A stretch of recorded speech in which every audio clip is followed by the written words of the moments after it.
안녕하십니까.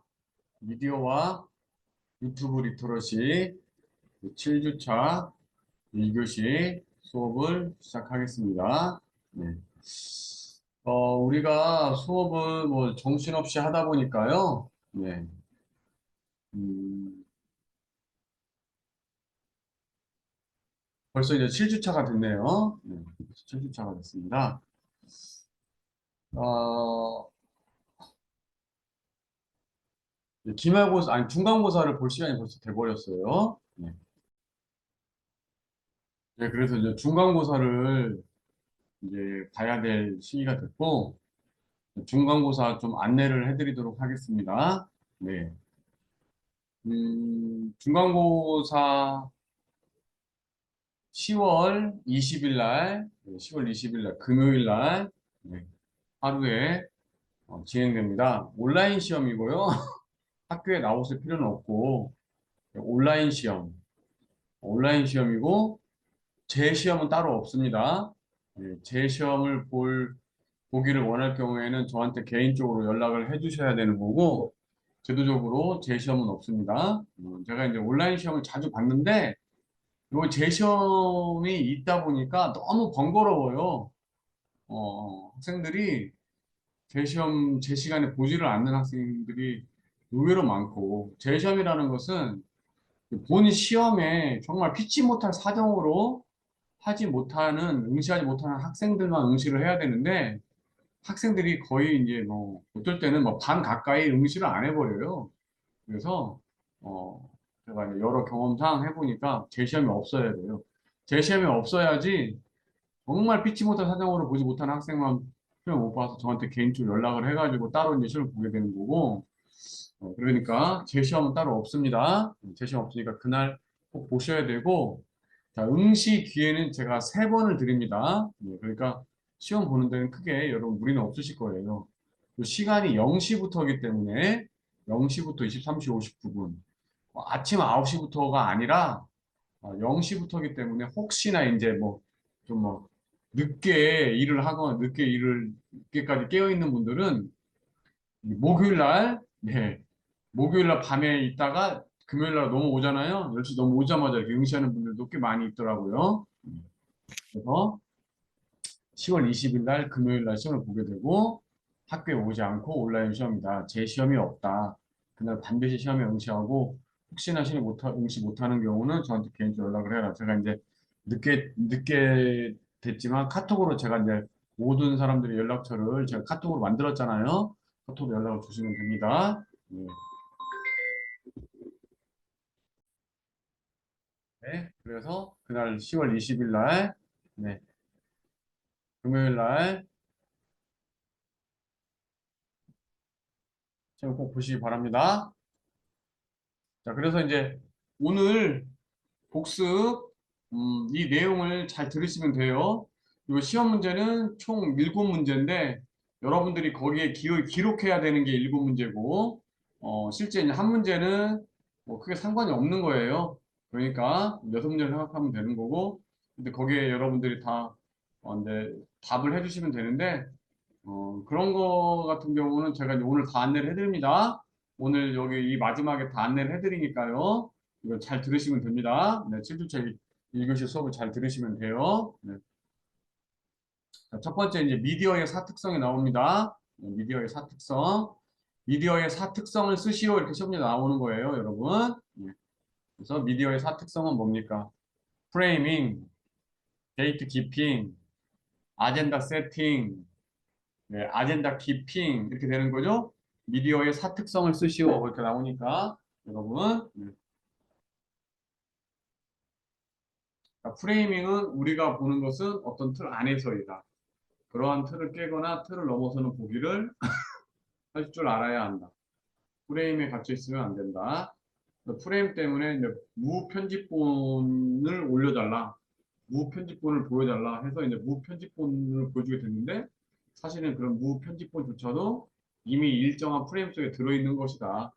그래서 우리가 항상 어떤 프레이밍 속에 있다라는 것에 대해서 늘 자각을 해야 돼요.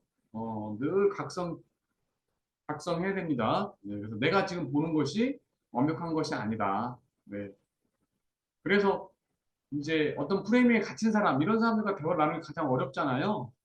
저 절대 좀 양보를 하긴 하는데 어떤 산 이상은 절대 양보를 하지 않으려고 하는 사람들, 그런 사람들, 그런 프레임에 완전히 갇혀 있어가지고, 어,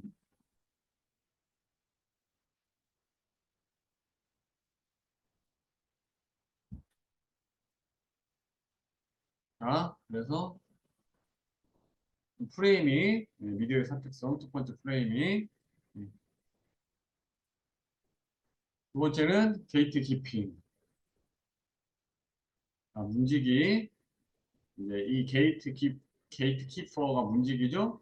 문지기. 그 뉴스에서 어떤 것을 기사화할지 고르는 과정을 우리가 게이트 키핑이라고 한다. 적절한 게이트 키핑은 필요하다. 왜 선별해 주니까, 나 대신해서 선별해 주니까 편하죠. 그래서 적절한 게이트 키핑은 필요하나 특정한 목적을 염두에 둔 게이트 키핑은 건전하지 않다. 네.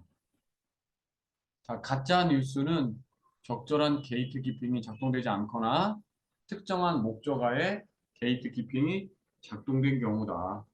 가짜 뉴스는 적절한 게이트 키핑이 작동되지 않거나 특정한 목적하에 게이트 키핑이 작동된 경우다. 현재의 가장 큰 게이트 키핑은 무엇이냐? 네. 현재의 가장 큰 게이트 키핑. 여러 가지 있을 수 있겠지만 대표적인 게 하나가 알고리즘인 거죠. 알고리즘. 네, 여러분들이 무언가를 볼 때, 유튜브를 볼 때, 어, 가장 큰 게이트 키핑은 알고리즘입니다. 아젠다 세팅. 네. 미디어가 뉴스나 시사 프로그램을 통해서 특정한 주제를 대중에게 중요한 문제로 인식시키는 것이다. 인식시키는 것. 정부가 사회 문제를 해결하기 위해 공식적 정책 문제로 채택하는 과정 또는 행위이다. 최근 우리나라에 있었던 아젠다 세팅의 하나는 바로 국민청원이다. 국민청원. 자, 그래서 이제 문재인 정부도 있었죠. 국민청원, 아젠다 키핑, 대중들이 중요하다고 인식한 특정한 주제에 대해 대중들의 관심도가 떨어지지 않도록 하는 것. 이런 걸 우리가 아젠다 키핑이라고 하는 거죠. 대중들이 중요하다고 인식한 특정의 주제에 대해서 대중들의 관심도가 떨어지지 않도록 계속 소스를 제공하는 건데 그 반대의 경우에는 새로운 아젠다로 이전 아젠다를 없애려고 하겠죠. 네. 아젠다 세팅을 누리는 거죠. 반대의 경우는. 그래서 제가 이제 본수 때도 말씀을 드렸었지만 우리가 이제 지난 대선에 있었던 것들이 이제 이 아젠다 세팅, 아젠다 키팅의 싸움이 좀 있었죠. 그래서 이제 그때 뭐 정권 교체라는 그런 이제 바람이 많이 불어가지고 그 하나의 이제 아젠다가 이미 세팅이 됐잖아요. 그래서 이제 당시 국민의힘 쪽에서는 이제 그것을 계속 밀고 나가려고 했고 다른 아젠다를 세팅하려고 했지만 현재 그 야당에서는 이제 그걸 하려는 것이 안 됐다가 나중에 되긴 됐죠. 정치 교체, 정치 교체라는 걸 내세웠는데 이제 결과적으로 보면은 그게 이제 좀 너무 늦게 됐다. 현재 야당의 뭐 아젠다 세팅이 좀 늦게 됐다. 좀 더 일찍 됐으면은 뭐 결과가 달라질 수 있다라고 그렇게 나왔었죠. 그래서 아젠다 세팅과 아젠다 키핑은 그런 맥락에 있다라는 거. 그 다음에 이제 미디어의 사특성을 쓰시오고, 그 다음 문제는 이제 미디어 리터러시 4요소를 쓰시오예요. 미디어 리터러시 4요소를 쓰시오. 미디어 리터러시 4요소를 쓰시오 그러면은 미디어 접근 능력, 미디어의 비판적 이해 능력, 창의적 표현 능력, 소통 능력. 이렇게. 그래서 이제 미디어의 접근 능력, 우리가 어떤 미디어라는 것을, 미디어 기기라는 것을, 디지털 기기를 다룬다고 할 때, 처음에는 우리가 이제 그것을 이해의 도구로 삼는 거죠. 이해의 도구로. 쉽게 말, 예를 들어서 유튜브, 우리가 이번 학기 배우는 이 유튜브에 대해서도 여러분들이 처음부터 유튜브를 창작하는 건 아니잖아요. 이게 유튜브가 뭐지 하면서 이렇게 보게 되는 거잖아요. 처음엔 이해 영역에서 출발하다가 이번 학기 이 수업을 통해서 여러분들이 이제 유튜브 콘텐츠를 창작을 해야 된다는 거죠.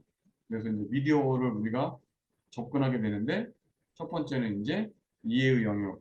그래서 우리가 어디로 표현 영역으로 넘어간다는 거죠. 이해의 영역에서 표현 영역으로. 네.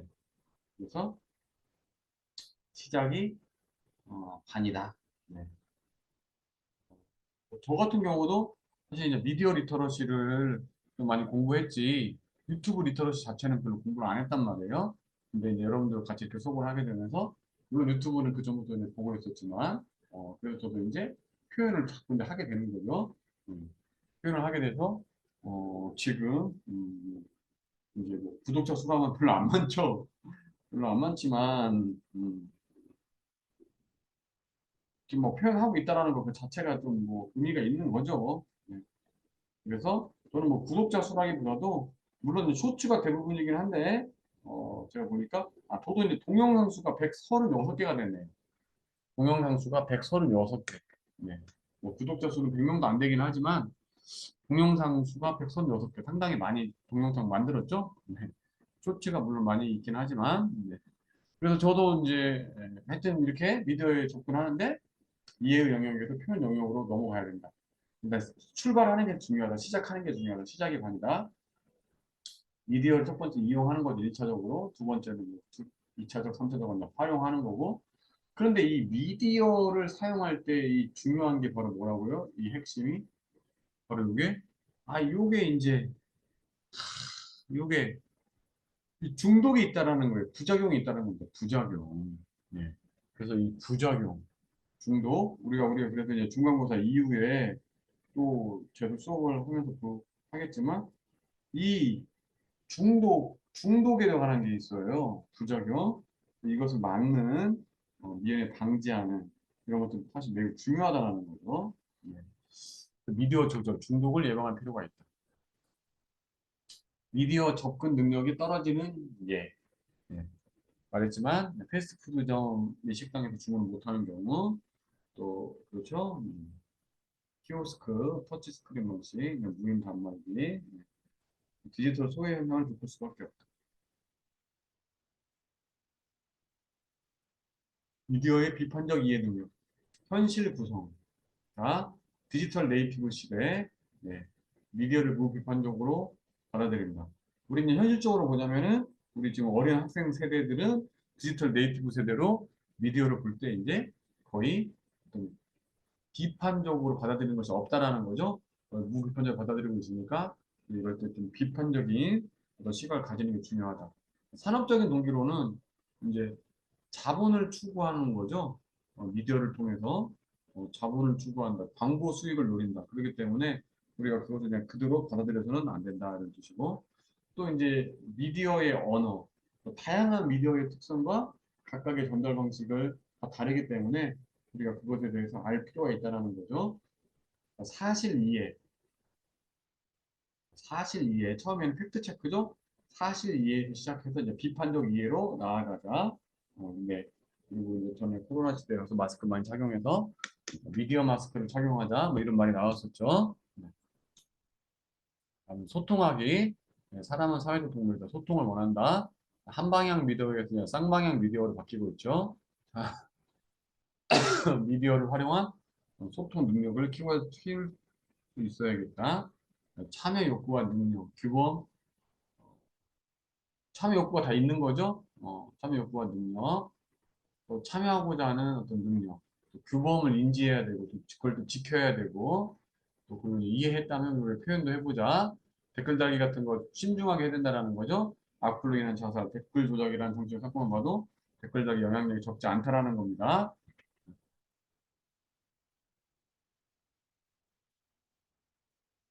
과거에는 우리가 뭐 전화 같은 용건만 간단히 했지만 지금 우리가 사소한 거 하나 소통하고 있죠. SNS는 인생의 낭비다라고 했지만 지금 또 바뀌었습니다. 일상의 한 부분이 되었고, 네, 인플루언서 이런 말도 나오게 됐잖아요, 지금. 네, 또 언택트 시대의 영향력은 더욱 커졌다. 창의적인 표현 능력. 자, 그래서 우리 표현 욕구라는 게 있어요. 네, 표현 욕구. 표현 욕구를 실현하는 거고, 또 제작, 전달 방법. 네. 과거에는 전문가들만 했지만 현재는 일반인도 할 수 있다라는 거예요. 왜냐면 손지은 톨이 계속 나오고 있기 때문에 내가 표현의 주체가 되어보자. 내가 이제 표현하고자 하는 그런 욕구나 그 의지가 중요하다라는 거예요. 옛날에는 욕구나 의지가 있어도 사실 하기가 어려웠어요. 네, 진입장벽이 높았지만 지금 전혀 그렇지 않다라는 겁니다. 네, 그래서 창의적인 표현 능력, 누구나 할 수 있다. 표현 욕구나 의지가 중요한 것이다. 우리 수업의 후반기 주요 과제가 바로 유튜브 채널 만들고 채널을 통해서 네, 표현하고 소통해보는 것입니다. 네. 자, 우리가 앞에서 미디어의 사특성을 쓰시오. 미디어 리트러시 특성 4요소를 쓰시오. 또 이제 우리 에코 챔버에 대해서 쓰시오. 필터 버블에 대해서 쓰시오. 이거 나옵니다. 네. 자, 그래서 미디어 읽기에서 주의해야 할 두 가지가 있다. 에코 챔버와 필터 버블이다. 네. 그래서 에코 챔버, 반향실 효과라고도 말하며 차단된 알고리즘 속에서 자신과 비슷한 목소리만 듣는 폐쇄적인 상황을 비유적으로 이른 말이다. 다른 목소리, 또 다양한 생각을 접하기가 힘들어서 편협해질 수밖에 없다. 다양한 생각을 접하기 힘들어서 편협해질 수밖에 없다. 에코 챔버, 반향실 효과라고 말합니다. 뉴스, 미디어 등의 정보를 이용하는 자가 기존에 본인이 가지고 있던 신념이 닫힌 체계로 구성된 커뮤니케이션에 의해서 증폭되고 강화되는 그래서 같은 입장을 진 정보만 지속적으로 되풀이 수용하는 현상을 말한다. 네. 그래서 알고리즘 추천으로 자신의 기존 신념과 일치하는 정보만을 계속해서 수용하게 되는 현상이다. 사회적이나 정치적인 의견이 극대화되는 현상을 증가시키며 극단주의 배경이 된다. 그래서 나를 나 아닌 것으로 자꾸 채우려고 노력을 해야 되는데 그러지 않고 기존에 본인이 가지고 있던 신념이 닫힌 체계로 구성된 커뮤니케이션에 의해서 증폭 강화되고 같은 입장을 지닌 정보만 그러니까 나에게 익숙한 거 내가 원래 믿고 있는 것만 계속 받아들이려고 한다는 거죠. 그러면 건전한 나를 만들지 못한다는 거예요. 건전한 나를 만든다는 것의 본질은 나 아닌 것을 자꾸 나 안에 투입하는 것이죠. 그래야지 우리가 균형 잡힌 건전한 나가 된다는 거. 그래서 이제 이 에코 챔버는 거기 반대되는 걸 말하는 거죠. 필터 버블, 엘리 프레이즈의 생각 조종자들에서 언급되었다. 그러니까 특정 알고리즘에 의해서 정보가 걸러진 거품 속에 갇히는 현상인데 정보가 걸러진 거품 속에 갇히는 현상. 추천 알고리즘에 의해 생기는 정보 편식 현상이다. 추천 알고리즘이 이용자가 좋아할 만한 정보만 제한적으로 제공하면서 이용자는 자신이 선호하는 정보를 더욱 용이하게 선택하게 되고 그 결과 스스로의 문화적 또는 이념적 거품에 갇히는 현상이다. 네. 그럼 거품에 갇혀버리는 거죠. 거품 속에 갇히는 현상. 네. 그리고 우리는 우리의 책 읽기는 그런 거품을 깨는 것을 전제로 해야겠죠. 네. 그래서 이제 필터 버블을 통해서 우리가 어떤 현상이 일어납니까? 집단 극화 현상이 일어난다. 집단의 의사 결정이 구성원 개개인의 평균치보다 극단으로 치우치게 되는 현상입니다. 그러니까 우리 집단의 의사결정이 구성원들끼리 어떤 평균치에서 결정이 되어야 되는데 평균치보다 훨씬 오른쪽이거나 훨씬 왼쪽에서 결정이 되는 현상 말하는 거죠. 집단이라는 익명성 뒤에 숨어서 다른 사람들보다 선명하고 모험적인 결정을 택하거나 다른 구성원들도 자신의 의견에 동의할 것이라는 경향으로 인해서 발생하게 되는 거죠. 그래서 이런 현상을 방지하기 위해서는 회의 과정에 반대를 위한 반대 이런 것은 기본적인 규칙을 만들어 놓는 거예요.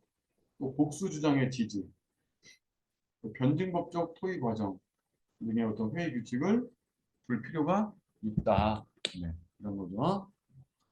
그 집단 극화 현상의 대표적인 어떤 사례가 있는 건데 집단 극화 현상 나와 다른 입장의 이야기를 듣지 않은 채 알고리즘으로 추천되는 정보에만 의존하여 자신의 생각, 신념을 확인하며 그 외의 정보는 무시해버려요. 무시하는 확증 편향이 더욱 증폭되고 있다. 이런 현상이 지속되면 개인의 편견과 고정관념은 계속해서 강화되며 굳어진다. 결국 우리 사회는 존중과 이해가 바탕이 되는 열린 토론의 장이 아닌 자신의 입장만을 고수하는 닫힌 갈등의 장이 돼버리는 거죠. 네. 집단국가의 대표적인 예가 바로 뭡니까? 버마, 미얀마에서의 로히야종 학살 사건이죠. 그래서 제가 이제 본 속에서 말씀드렸지만 이 동남아시아 같은 경우는 이제 핸드폰을 개통하게 되면 바로 이제 페이스북을 깔게 되거든요. 그래서 이제 페이스북에서 네, 자꾸 이제 그 로히야족의 안 좋은 정보들이 계속해서 전달이 되었고 그것들을 본 사람들이 이제 필터 버블에 갇히게 되면서 로히야족을 학살하게 된 거죠. 2017년에 1000명 이상이 학살하게 되었고 30몇 명 이상의 난민이 발생하게 되었다.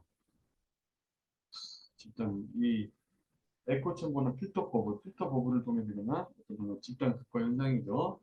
그리고 2016년에 미국에서 트럼프가 미국 선거에서 대통령 선거에서 트럼프가 당선되었는데 이 트럼프 당선도 뭐 일부에서는 하나의 집단 극화 현상이다 이렇게 보는 견해도 있습니다.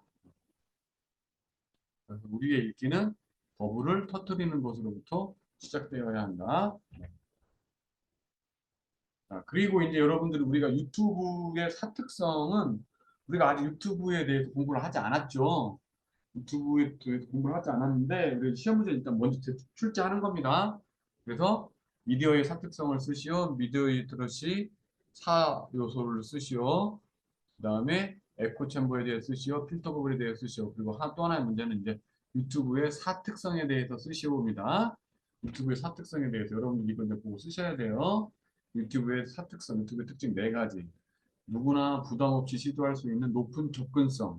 네, 높은 접근성. 네, 누구나 부담 없이 시도할 수 있는 높은 접근성. 두 번째, 기존 방송에서 다룰 수 없는 다양한 콘텐츠가 존재한다. 네, 기존 지상파 방송에서 다룰 수 없는 다양한 콘텐츠가 존재한다. 그 다음에 실시간 소통과 친근한 이미지. 실시간으로 소통하게 된다 이러는 거죠. 실시간 소통과 친근한 이미지. 제가 즐겨보는 이 유튜브 방송도 어, 그 실시간 소통을 계속해서 하고 있어요. 그래서 그 시청자들이 보낸 댓글 같은 거 읽어가면서 아 지금 이렇게 하고 있다. 그런 거 해주니까 사람들이 그런 거 보는 사람들이 볼만한 재미가 있는 거죠. 참여할 만한 재미가. 네 번째는 상당히 큰 수익 모델. 돈을 엄청나게 많이 벌 수 있다라는 거예요. 물론 이 통계치가 계속해서 비교를 되었는데 해가 가면 갈수록 뭐그 돈을 많이 버는 그 비율, 금액이 아니라 그 유튜브를 하는 사람들 중에서 몇 퍼센트만이 돈을 벌어가나 그 비율은 자꾸 줄더라고요. 줄긴 주는데 어떤 돈을 좀 벌게 되면은 상당히 큰 수익을 벌 수 있게 된다 이거죠. 상당히 큰 수익을 벌 수 있게 됩니다. 근데 그 비율이 적긴 한데 뭐 사실은 그냥 일단 그 가입만 하는 사람도 되게 많이 있기 때문에 유튜브 채널 개설해서 열심히 하게 되면은 좀 뭐 돈을 이제 큰 돈은 아니어도 벌 수는 있겠죠. 그리고 더 유명해지면 상당히 큰 돈도 벌 수 있겠죠. 유튜브의 특징 네 가지. 누구나 부담 없이 시도할 수 있는 높은 접근성, 기존 방송에 다룰 수 없는 다양한 콘텐츠가 존재한다. 실시간 소통과 친근한 이미지가 상당히 큰 수익 모델. 이렇게 유튜브 특징 네 가지를 여러분 써주시면 됩니다. 그래서 중간고사 문제는 어떻게 됩니까? 1. 미디어의 선택성을 쓰시오. 2. 미디어 리터러시 사요소를 쓰시오. 3. 유튜브의 특성 네 가지를 쓰시오. 4. 에코 챔버와 필터 버블에 대해서 쓰시오. 네, 여기서 끝나는 게 아니라 또 있습니다. 5. 미디어 리터러시에 대해서 논하시오. 저렇게 문제를 미리 알려드리니까 여러분들이 모건 답안을 미리 좀 적어 놓으셨다가 기록하시면 될 것 같아요. 그리고 우리가 앞에서 공부 한번 했었는데요. 미디어 리터러시를 신장시킬 수 있는, 확장시킬 수 있는 어, 자신만의 방법을 쓰시오. 미디어 리터러시를 신장시킬 수 있는 자신만의 방법을 쓰시오. 그리고 자신의 유튜브 채널 가입일과 채널명을 쓰세요. 이건 쉬운 문제는 아니지만 여러분이 유튜브 채널에 가입을 안 하신 분들도 있을 수도 있어요. 그런 부분들은 꼭 미리 시험 보기 전에 일단 가입만 하셔서 유튜브 채널 가입과 채널명을 꼭 쓸 수 있도록 했으면 좋겠습니다. 네. 이렇게 해서 여러분들이 어, 중간고사 보시면 돼요. 네. 보다시피 문제가 많이 어렵지 않습니다. 네. 그렇죠? 네, 이렇게 네 문제가 있고 뒤에 세 문제, 뭐 7번은 문제라고 하긴 그렇죠. 네. 이렇게 해서 중간고사 문제가 나가니까 10월 20일 날 이렇게 해서 중간고사 응시를 해주시기 바랍니다. 그럼 7주차 2교시 수업은 여기서 마치도록 하겠습니다.